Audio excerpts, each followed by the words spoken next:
Hi, welcome to Spring Trends right here on Western Spring Television. This is where we talk about everything trending. What's trending, who is trending, why they are trending, and reactions on social media. My name is Evelyn Ohiolei, and with me today is Femi. Welcome on board. Thank you. Good morning. Thank you for joining us. All right, it's a great day to be alive. Thursday it is. Let's just get right into it. My very first story for today, for this morning. CJN to receive 5.39 million naira monthly as reps pass judicial officer salaries bill. Great one for the judicial system. Judges are to get increment in their salaries. Reactions on social media very quickly. Samuel Tunde says, what about the judiciary staff who are really doing the work and still wallowing in poverty? That's really a crucial question. And Shola Fakpowunda says, basic or total salary? Why do we keep lying to the citizens, and to what end? Instead to review total salary, instead allowances, which is likely to be over 20 million, reduced to that amount. Nigeria, my country.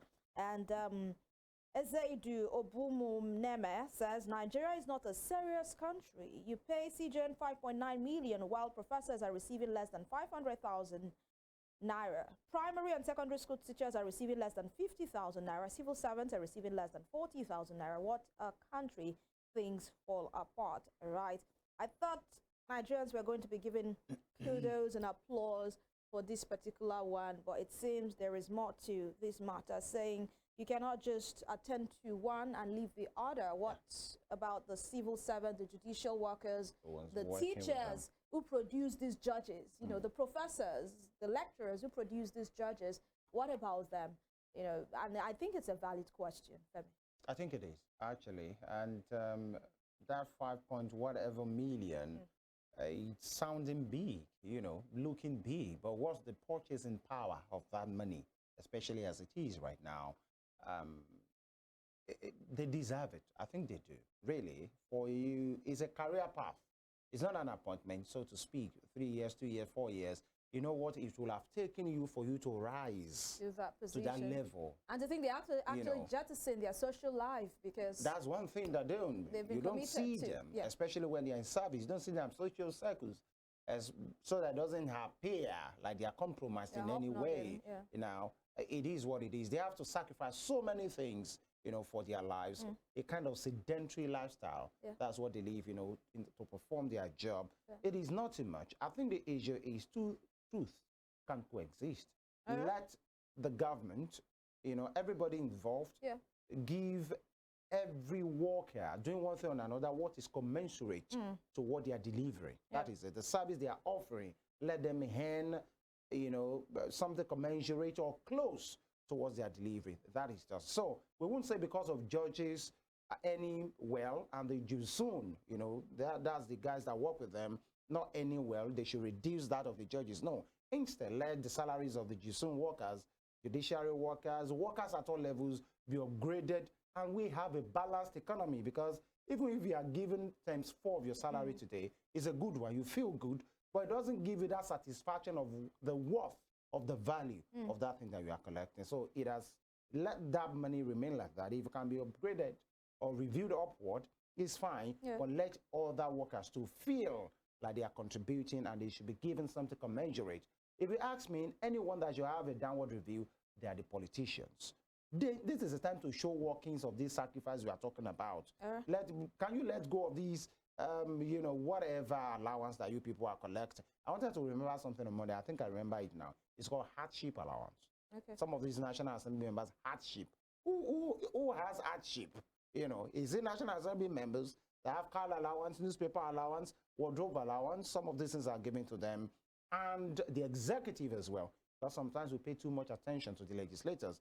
The executive guys are living big at the expense of the Nigerian people. And I think it was Senator Sunday Karimi that actually made that statement. Like, you beam your light on us and you forget about the executive who also are balling. Because they have camera in their faces. You say we buy Prada, we buy all of that cars. Have you seen their cars? Have you seen the kind of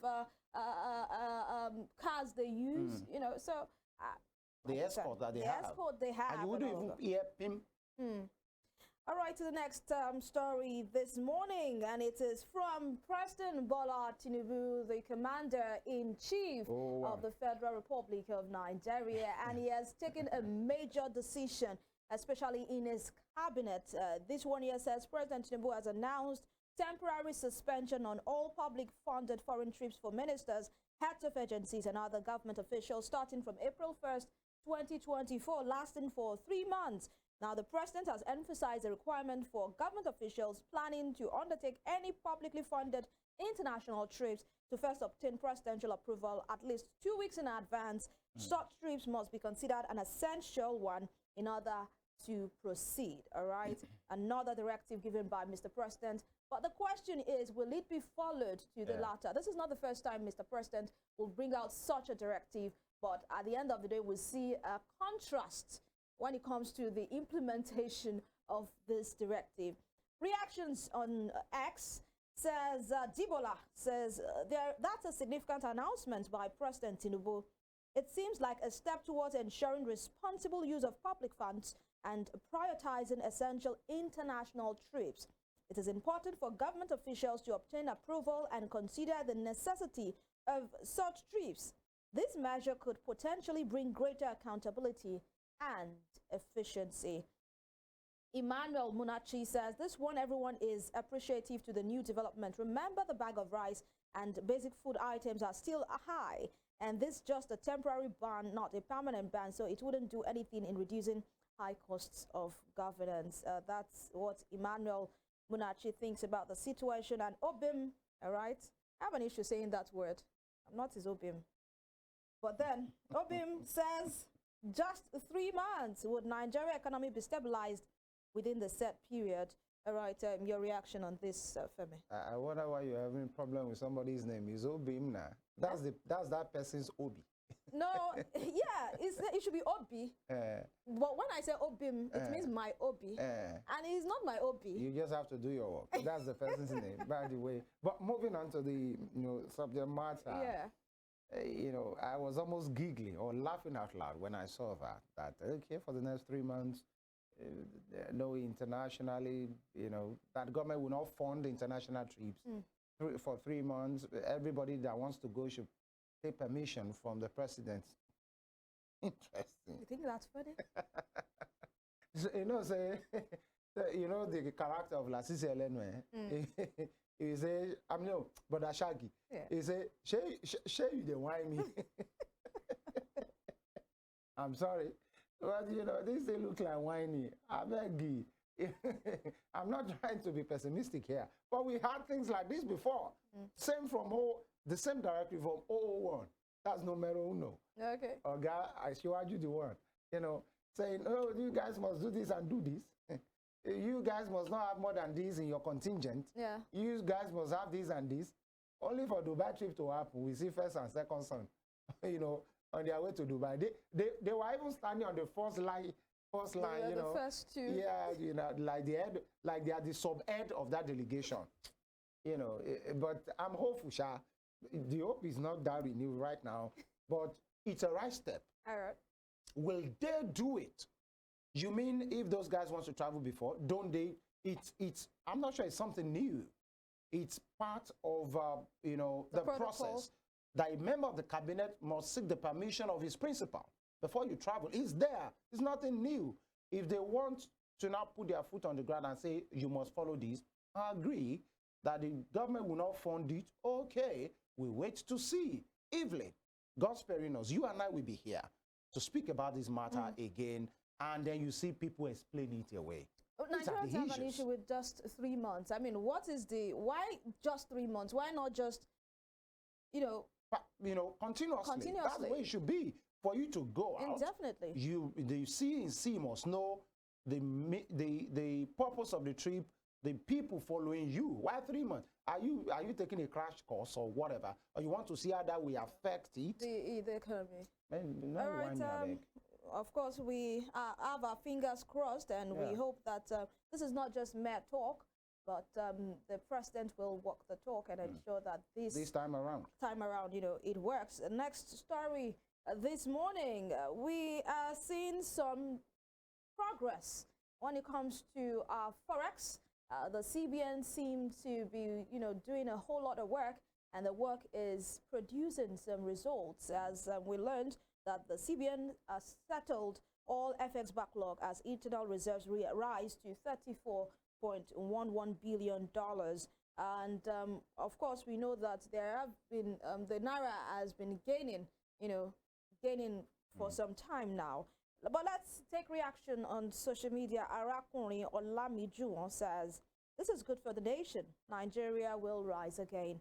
And Alexander QM says, "I hope this is not another social media content without implementation. If not, then this is great. It's definitely a positive development to see the FX backlog being resolved and the increase in external reserves. This shows progress in stabilizing our economy.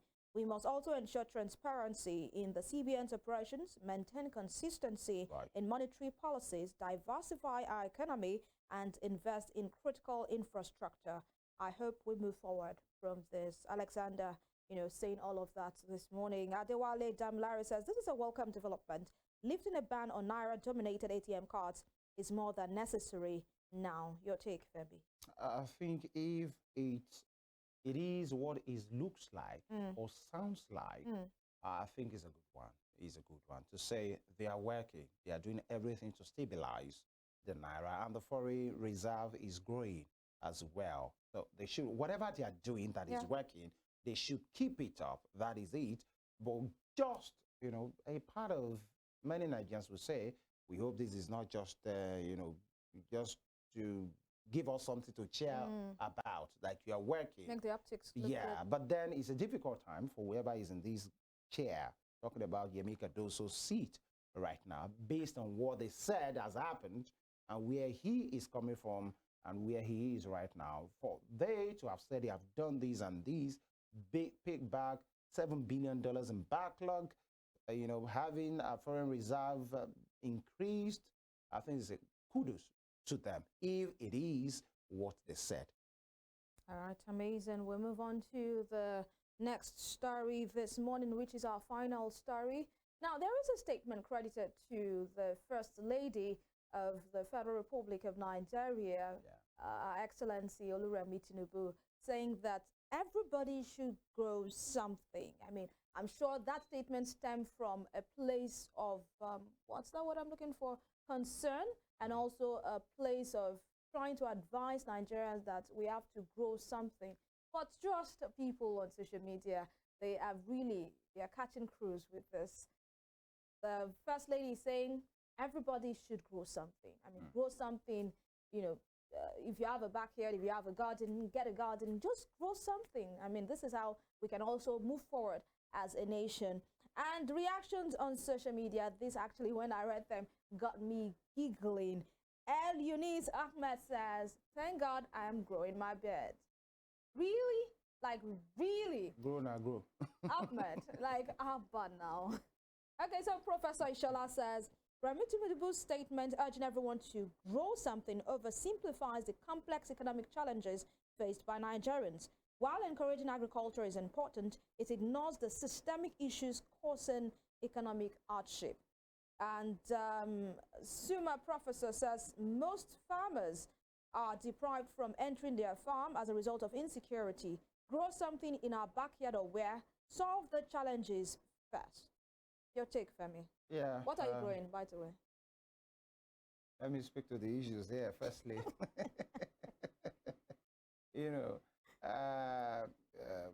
I'm growing my threshold of taking everything as it comes. Okay. And not really, having a force at it. But then she has spoken well to say we must be in context. Possibly she means we must start to be a producing nation. Yeah. A producing nation. We can't just be first-class consumers of everything coming from abroad without you producing that the rest of the world needs as well. And that, in his first line charge, is what stabilizes any currency. It gives it power. So you are not at the beck and call of whatever they are bringing. You yourself, you have something you are pushing out that is quality. Now, many Nigerians want to do that. Many Nigerians, somebody talked about people being kidnapped on their farms. You want to grow something so that some people will carry you and go and grow their own pocket. These are the issues. Let the enabling environment be there. Nigerians, a bulk of Nigerians are not lazy. Many persons are creative. But the thing is, how do you grow? You know, in this our climate, you see media owners lamenting about the cost of staying afloat in this business of ours. When you're buying diesel, 1,003 or more, and if the light is not good, the power situation in your area, in your company is not good, you run as many liters as possible. You know, who pays for that? You still have to pay staff of salary, drew, maintenance, you know, everybody. You have to keep everybody happy at this time. So how are they supposed to grow? It is their business. People in power, I agree, we must do something, we must be creative. And this is the time for creatives and Nigerians now, doing excellently, marvelously well in art, in education, in technology. People are doing extremely well, but the thing is, let the environment be there. We can grow anything, apart from growing beds, we can grow many things, and then we can thrive, but let them make us secure first. You won't tell somebody in Kajuru, somebody in Kuriga, that he should come and grow something. The person will tell you, the only thing I need to grow now is my lifespan, so that I can take care of myself and take care of my people. Let them, his husband, the 001, he has the 001A or 001B, and the first son, second son, the 002, and everybody involved, and let them do whatever they have to do, and then the Yaloja General. And everybody, even the subnationals, keep us safe. We'll grow things. We know how to. Not me today. And you know, someone once said that in Nigeria, you are your own government because you provide light for yourself. Right. You have your generator. Yeah. You pay for your security. You have your vigilante. You know, guarding your own house and guarding the street. You know, the roads are not good. Sometimes the neighbor will come together to fix the roads, and sometimes the roads are not fixed, and your car has to actually pay for that because you know what you pay at the mechanics. So a lot of things, you sink your own borehole yourself. There's no water. So you are your own government. You understand? You pay for a lot. You understand? So you are your own government. So the government should ensure that they should do what they are supposed to do so that people can have that conducive environment to think right and grow and be the real creative they are supposed to be. Yes. And on a lighter note, when the First Lady said, grow something, it is a day to tell you to grow whatever it is you can grow, really. You can grow, okay, Ahmed said he's growing his beard, so that's for him. You can grow your net worth. You can grow your network. You can grow your connections. You can grow your academic, success. You know, we saw what happened with Dr. Emerji yesterday. So you can grow whatever it is you want to grow if you put your mind to it. Even if it's a baby bump, just grow something. If it's what? In this present economy? Really? Excuse you. With the economy wait for you and you don't want to do something, but do it rightly.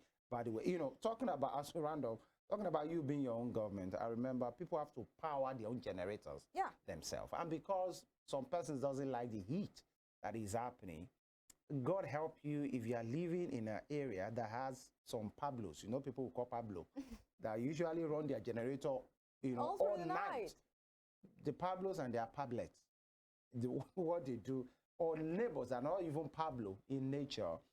So I had a similar experience last night to this morning. My head was aching, you know. Honestly. The moment the generator of that particular person went off around 4:30, I think it's because of fear, because you could see the surging, it was now like, oh, thank God for peace. Returned. And that was what I had to suffer all through the night. It was so difficult.